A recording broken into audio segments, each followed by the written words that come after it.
প্রতিরক্ষা গোয়েন্দা মহাপরিদপ্তরের ডিজিএফআই সাবেক মহাপরিচালক ডিজি লেফটেন্যান্ট জেনারেল সাইফুল আলমের বাসায় অভিযান চালিয়েছে দুর্নীতি দমন কমিশন দুদক। অভিযানে বিপুল পরিমাণ নগদ টাকা উদ্ধার করা হয়েছে। রোববার 2 মার্চ দুপুরে এ তথ্য গণমাধ্যমকে নিশ্চিত করেন দুদকের মহাপরিচালক প্রতিরোধ মোহাম্মদ আক্তার হোসেন।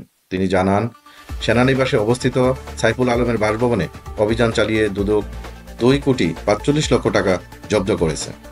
উল্লেখ্য, গত বছরের 11 সেপ্টেম্বর সেনাবাহিনী লেফটেন্যান্ট জেনারেল মোহাম্মদ সাইফুল আলমকে বাধ্যতামূলক অবসরে পাঠায়। ছাত্র জনতার গণ অভ্যুত্থানের পর তাকে পররাষ্ট্র মন্ত্রণালয়ে ন্যস্ত করা হয়। এর আগে গত 4 September Bangladesh financial intelligence unit BFIEU lieutenant general Mohammad Saiful Alam, তার স্ত্রী লুবনা আফরোজ এবং তাদের সন্তান ও মালিকানাধীন প্রতিষ্ঠানের ব্যাংক হিসাব স্থগিত করার নির্দেশ দেয়।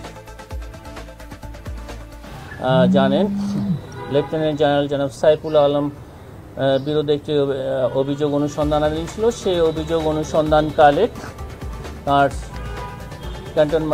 ক্যান্টনমেন্টস্থ বাসায় অভিযানকালে গোপন সংবাদের ভিত্তিতে একটি অভিযান পরিচালনা করা হয়।